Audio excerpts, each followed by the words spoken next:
ತಾರೀಕು ಇದೇ ತಿಂಗಳು 6 ಮತ್ತು 7ನೇ ತಾರೀಕು ಗೌರಿ ಗಣೇಶ ಹಬ್ಬದ ಸೆಲೆಬ್ರೇಷನ್ ಆಗಲಿದೆ. ನಮ್ಮ ಕಮಿಷನರೇಟ್ ವ್ಯಾಪ್ತಿಯಲ್ಲಿ ಸುಮಾರು 940ಕ್ಕೂ ಹೆಚ್ಚು ಸಾರ್ವಜನಿಕ ಸ್ಥಳಗಳಲ್ಲಿ ಗಣಪತಿ ಪ್ರತಿಷ್ಠಾಪನೆ ಮತ್ತು ನಂತರ ಬೇರೆ ಬೇರೆ ದಿನದಲ್ಲಿ ಪ್ರಮುಖವಾಗಿ 3, 5, 7, 9, 11ನೇ ದಿನದಲ್ಲಿ ವಿಸರ್ಜನಾ ಕಾರ್ಯಕ್ರಮ ಇರುತ್ತೆ. ಮತ್ತು ಇದೇ ತಿಂಗಳು 16ನೇ ತಾರೀಕು ಈದ್ ಮಿಲಾದ್ ಕೂಡ ಇದೆ. ಅದರ ಹಿನ್ನೆಲೆಯಲ್ಲಿ ಸಾಕಷ್ಟು ಪೂರ್ವಭಾವಿ ತಯಾರಿಯನ್ನು ನಾವು ಮಾಡಿದ್ದೇವೆ. ಮುಖ್ಯವಾಗಿ ಈದ್ಗಾ ಮೈದಾನದಲ್ಲಿ ಏನು ಗಣೇಶ ಪ್ರತಿಷ್ಠಾಪನೆ ನಡಿಬೇಕು, ಕಳೆದ 2 ವರ್ಷದಿಂದ ನಡೀತಾ ಬಂದಿದೆ.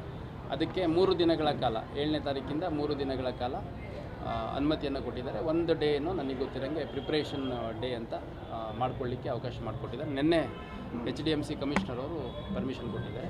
ಅದರ ಹಿನ್ನೆಲೆಯಲ್ಲಿ ಅಲ್ಲಿ CCTV ಇರ್ಬೋದು, ಕೆಲವು ಬ್ಯಾರಿಕೇಡಿಂಗ್ ಮಾಡುವಂಥದ್ದು ಇರ್ಬೋದು, ಇಂದಿನ ವರ್ಷಗಳಲ್ಲಿ ಯಾವ ರೀತಿ ಮಾಡಿದ್ರು ಆ ರೀತಿ ಮಾಡಲಿಕ್ಕೆ ನಾವು HDMCಗೆ ಮನವಿ ಮಾಡಿದ್ದೇವೆ.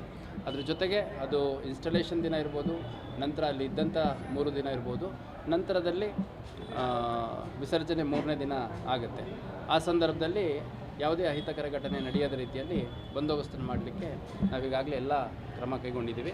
ಮತ್ತು ನಮ್ಮ ಕೇಂದ್ರ ಕಚೇರಿಯಿಂದ ಹೆಚ್ಚುವರಿ ಅಧಿಕಾರಿಗಳು, ಸಿಬ್ಬಂದಿಗಳು, KSRP ಮತ್ತು ರ್ಯಾಪಿಡ್ ಆ್ಯಕ್ಷನ್ ಫೋರ್ಸು ಮತ್ತು DCP ಹಂತದ DCP/SP ಹಂತದ ಅಧಿಕಾರಿಯಿಂದ ಹಿಡಿದು ಹೆಚ್ಚುವರಿಯಾಗಿ ಇನ್ಸ್ಪೆಕ್ಟ್ರು, ACP, ಸಬ್ ಇನ್ಸ್ಪೆಕ್ಟ್ರುಗಳು ಸೇರಿದಂತೆ ಸಾಕಷ್ಟು ನಮ್ಮ ಫೋರ್ಸ್ ಏನು ಹೆಚ್ಚುವರಿ ಅಗತ್ಯ ಇದೆ ಅದನ್ನಷ್ಟನ್ನು ಕೊಟ್ಟಿದ್ದಾರೆ, ಹೋಮ್ ಗಾರ್ಡ್ ಸೇರಿದಂತೆ.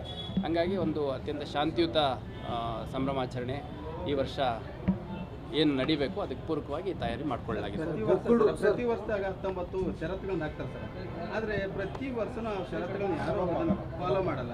ಪೊಲೀಸ್ ಇಲಾಖೆ ಕೂಡ ಷರತ್ತುಗಳನ್ನು ಉಲ್ಲಂಘನೆ ಕೂಡ ಗೊತ್ತಿಲ್ಲ ಸುಮ್ಮನೆ. ಈ ವರ್ಷ ಏನಾದರೂ ಇದ್ರ ಬಗ್ಗೆ ಕಠಿಣ ಕ್ರಮ ಇದೆ ಅಂತ ನೋಡಿ. ಪ್ರತಿಯೊಂದು ಸಾರ್ವಜನಿಕ ಸ್ಥಳಗಳನ್ನು ಫಾಲೋ ಮಾಡುವಂಥದ್ದು ಪ್ರತಿಯೊಬ್ಬ ಆರ್ಗನೈಸರ್ಸು ಮತ್ತು ಅಲ್ಲಿರುವಂಥವ್ರದ್ದು ಜವಾಬ್ದಾರಿ.